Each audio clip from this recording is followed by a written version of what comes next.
the passage that we heard today, we should know who are the Jews and who are the Samaritans. The Jews considered themselves as pure, undefiled. In the sense, they married among their own, and therefore they considered themselves as pure.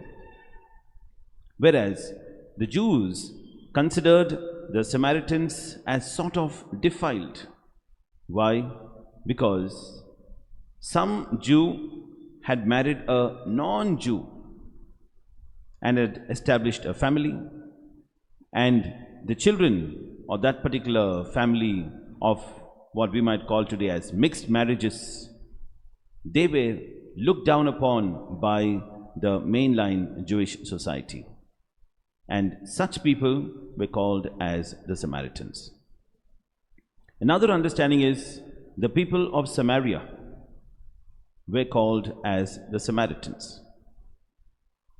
The Samaria was for some time the capital of the northern kingdom. It was Israel under the reign of the first king Saul, David, and then Solomon. Under these kings' reign, Israel was one country. But when Solomon's son Rehoboam became the king, during that time the kingdom was divided between what is called as the northern kingdom and the southern kingdom. So Jeroboam, who was the commander of the army, revolted against the king, and 10 tribes of Israel went with Jeroboam the commander. Therefore Jeroboam became the first king of the northern kingdom, whereas Rehoboam, he remained the son of Solomon. He remained the king just for the 2 tribes. So this division between the northern and the southern kingdom came about then, and Samaria being the capital of the northern kingdom, and later on when neither the northern kingdom nor the southern kingdom existed, because after the Assyrian invasion the northern kingdom fell, then later on after the Babylonian invasion even the southern kingdom also fell. But still the people of Samaria considered themselves as from the capital, but the people of Jerusalem did not like that. So it's a sort of political as well as a sociological thing as well, that the Samaritans were looked down upon by the Jews. But another later modern understanding is the Samaritans were the people who were left behind.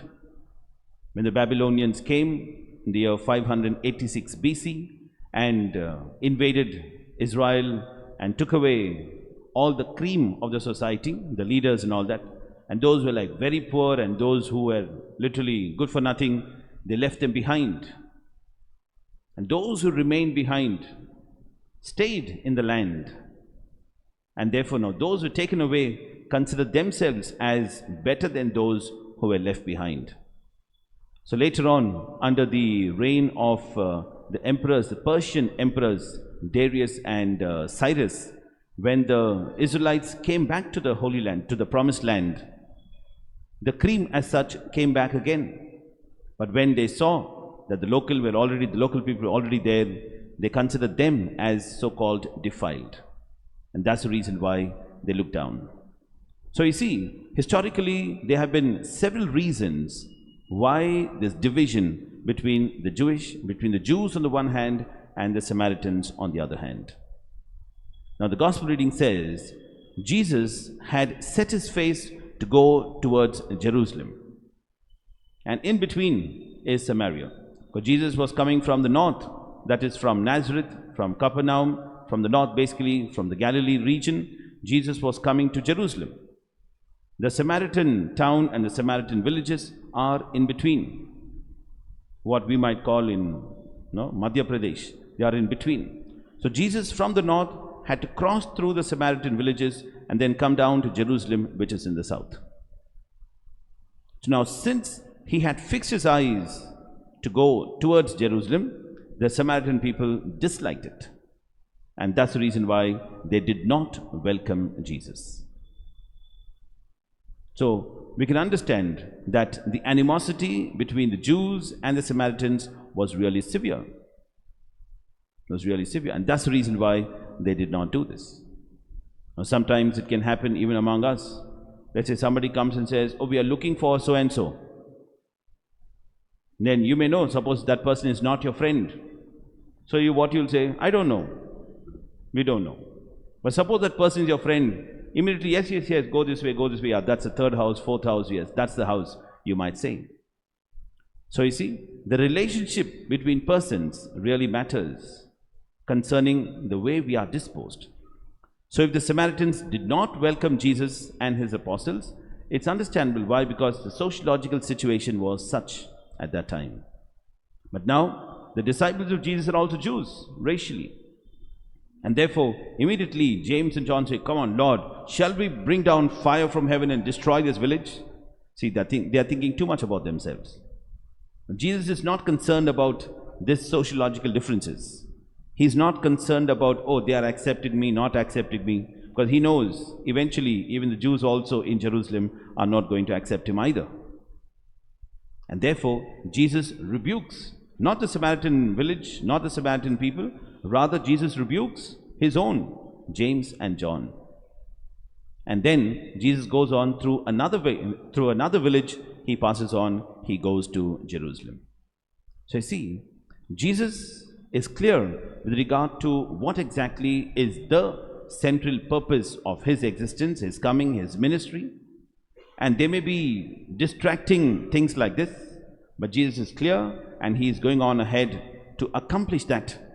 His task was to reach Jerusalem and then to accomplish or fulfill whatever the Father has kept in store for him. He had to obey his Father. The devil could have put things like this in order to distract Jesus, in order to draw his attention away from the central aspect. But Jesus was careful not to be distracted. He had a single-minded devotion, single-minded focus on the goal that was supposed to be accomplished, and Jesus was able to do that. The apostles did not know it, and therefore they were easily distracted. They were easily carried away by the so many things that were happening around, the various political, sociological, economical, or whatever things that were happening. The disciples were carried away by that, but Jesus was not. Likewise, each of us, my dear brothers and sisters, during our life here on this earth, the Lord has certainly given us responsibilities. He has given us goals to fulfill and accomplish. But in between, the devil will put many things to distract us, to draw our attention away from the Lord. But we should be able to still focus our attention on the Lord and on accomplishing and fulfilling whatever responsibility the Lord has given to us. If we are able to do that, blessed shall we be. Asking the Lord for this grace, we shall continue with this Eucharistic celebration.